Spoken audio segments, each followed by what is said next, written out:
All right, guys, got to talk about the next black swan. A couple of people have talked about this, and I don't think it's actually going to be a black swan, but we got to talk about this because there is a major crypto company that could possibly go insolvent or go bankrupt soon. And we are talking about Gemini. No, it's not insolvent right now, and they did not file for bankruptcy. Despite some people actually getting emails that Gemini is actually filing for bankruptcy a couple of months ago, that was a scam. They are not, and don't pay attention to the scam email. But are they insolvent? No, the crypto exchange Gemini is not insolvent, though it has faced financial and legal challenges related to its past operations. The company resolved issues from the EARN program, which was run with now bankrupt crypto lender Genesis.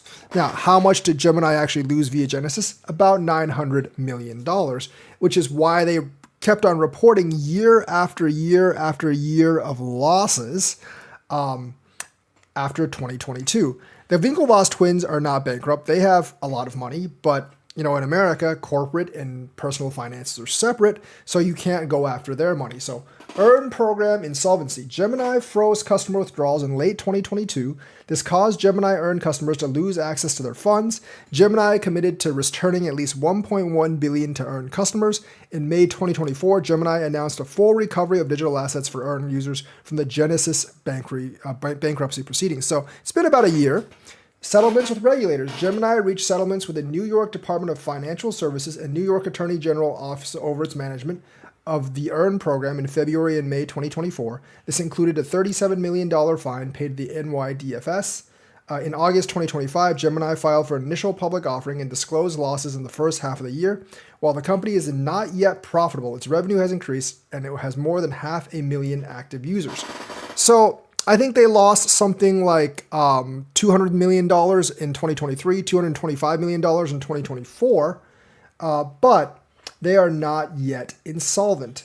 And they did actually get a $75 million credit agreement from Ripple, and that was to finance the Gemini credit card. Obviously, Ripple wanted themselves and RLUSD in the crypto credit card business, so they kind of tapped Gemini, which was in need of money. Now, like I said, Gemini, I think, is going to depend on its IPO to get it out of the, the debt bubble. Now, the thing is, that's not very concerning. Gemini has been running for many, many years, and now that it's not even really profitable, and it's hoping for the IPO to bail them out, not a great thing. Now, I don't really know how many people are actually going to buy Gemini. I'm expecting, like all the other crypto companies, that the stock will actually go up after the IPO. But, it's really hard for me to say whether I will be correct or not in that assessment. I could be entirely wrong in that assessment. So, and plus, the market could actually turn sour after their IPO. So we don't really know. And they didn't file for bankruptcy. It remains operational, though the company was heavily impacted by the bankruptcy of its former partner Genesis Global Capital. Gemini has since settled with regulators and is in the process of returning billions of dollars to its customers. So essentially, Gemini's troubles stemmed from its Gemini EARN program, which offered customers high yields by lending their crypto to Genesis. In November of 22, Genesis froze customer redemptions, leaving 232,000 Gemini EARN users with over $1 billion in losses. Gemini filed for bankruptcy in January 2023.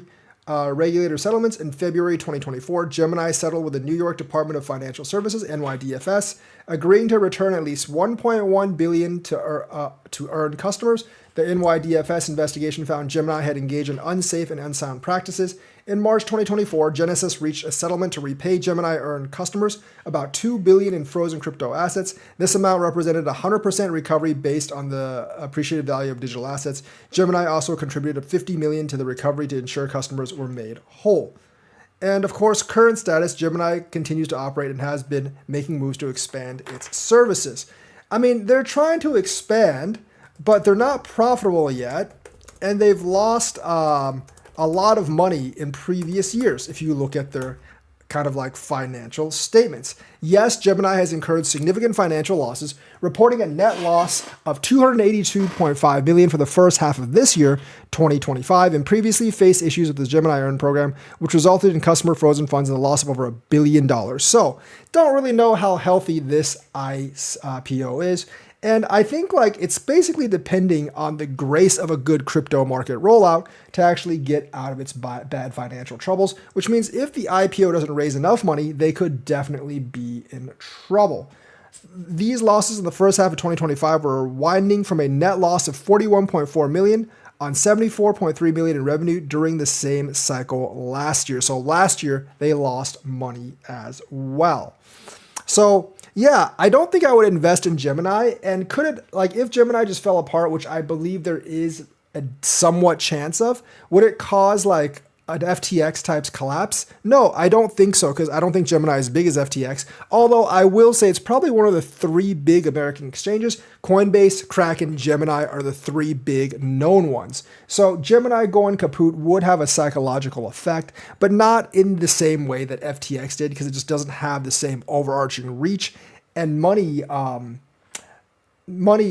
same overarching reach and money as FTX. But it could definitely cause somewhat of a dip, because a lot of users have their money with Gemini, obviously. So this is one of the reasons why you should withdraw money from exchanges and not keep it on there forever unless you're actively trading. If you're actively trading, it's perfectly fine. But if you're not actively trading, I would take it off the exchanges if you want to put it in your own custody. And that's because, if these exchanges go kaput, especially the centralized exchanges, there's sometimes clauses in there where they can claw back your money, and you might have a hard time getting your money back. Now, Gemini is given a little bit of confidence that they did actually give all the earned users their money back, every last cent, but that is still not a promise that will always happen if the company itself goes bankrupt. Remember, the company itself did not go bankrupt last time. They lost a ton of money, but they didn't go bankrupt. But I am not sure about the financial health of said company at this specific point, so I obviously would not give it 100% approval. Now, after this, I need to say something about me versus a coyote. I think I could easily take down a coyote. Now, some of my watchers like 88 Metal Mania do not believe a man can take down a coyote, but I definitely believe it. I've actually done a little bit of internet research. I asked directly AI, can an adult defeat a coyote in a fight? And it answered, in most circumstances, a single healthy adult human can defeat a coyote in a fight due to significant advantages in size, weight, and intelligence. However, it would be a dangerous and potentially life-threatening encounter that should be avoided at all costs. In almost all cases, a coyote will retreat from a human if intimidated. So you could intimidate them, but if you had to fight them to the death, assuming they didn't have rabies, you could actually come out alive, although with injuries. So obviously, coyotes weigh an average of 20 to 50 pounds, roughly probably a median of like 30, 35, while a typical adult humans is much larger. I think like a typical male, maybe like 160, 170, maybe a little bit more. A human's superior body mass can be used to overpower and pin the animal to the ground. You could also uppercut it in the balls. Standing upright makes a person appear larger and more intimidating, which can make the coyote think twice about attacking. Of course, we're talking about unarmed combat, because if I can use tools, I could easily destroy a coyote. I could destroy a fleet of coyotes with tools. And of course, we asked Reddit as well, an American man versus a coyote. You can substitute American with any other man. And of course, the question was, this has been a long-standing argument between my friends and I. I believe I can beat a coyote in a life or death fight. I do as well. For the coyote statistics, I'm using a Google search, so the coyote should weigh 14 to 46 pounds, be 1.9 to 2.2 feet tall at the shoulder length, and have a maximum speed of 43 miles an hour. For an American man, I'll use my stats, so 5'11", 160. I'm about 5'10 and a half, 5'11", about 175, so I'm a little bit larger than this guy. And many people are saying there is literally one recorded human death to a coyote attack, and that was to a pack versus a smallish woman. So it took a pack to take a smallish woman down. I think I could easily take one coyote by myself. Coyotes are small enough that you could literally pick one up and swing it into a tree or the ground and beat it to death with itself. American man wins handily. So I agree with this, but I'm a little surprised at the different opinions. Coyotes aren't trained like attack dogs, which would mess us up, and I'm pretty sure are smaller. Some people are like, yes, they're the size of a lamb. And some people are saying coyotes are much smaller than them. I have seen coyotes. I think a lot of people mistake coyotes with wolves, which are many times bigger. And for the record, no, I don't think I could actually attack an adult gray wolf. I don't think I would be completely helpless, but I would not win against like an adult gray or red wolf. So yeah. So a lot of people are thinking, some people are thinking that they can't, but most people in this forum actually do think that yes, an American man can actually beat a coyote. So basically, like, I think you could win, but I've always thought that I could take out an average coyote. Blah, blah, blah. Most coyotes are pretty small, and 100-pound plus weight advantage is significant. That being said, I've seen some German Shepherd sized coyotes that I definitely wouldn't want to mess with. Yeah, basically, like, if you can get a grapple on it, it's pretty much dead. Coyotes are small enough, you could probably beat it to death with your feet or gouge its eyes out. I don't know about gouging its eyes out. I think that'd be too hard. I don't have the agility to do that, but you could probably kick it once and it would probably die. Now, Peta would probably get mad at me, but I could probably take Peta down as well, so I don't really care about that. But yes, I think overall, like, an American man or any man that's like, 5'10", 5'11", could most likely take down a coyote. And coyotes honestly don't look all that scary. They're kind of a cross between a fox and a wolf. They could easily outrun me, but if you look at like this coyote here, like, it just does not look that scary. It just looks like a really large fox or a medium-sized dog. Now, I couldn't take down my dog in a fight. My dog weighs like 100 pounds. It's like 3 times the size of a coyote. But, like a medium-sized small dog, if I had to fight it to the death, I think I could probably beat it. And that's why coyotes don't hunt large animals. They usually do hunt in packs. But even packs, they won't like target like huge animals. They'll try to target like rabbits and stuff and like, gang up on them and kind of like close off its small escape paths. But I don't think it would actually target an adult human.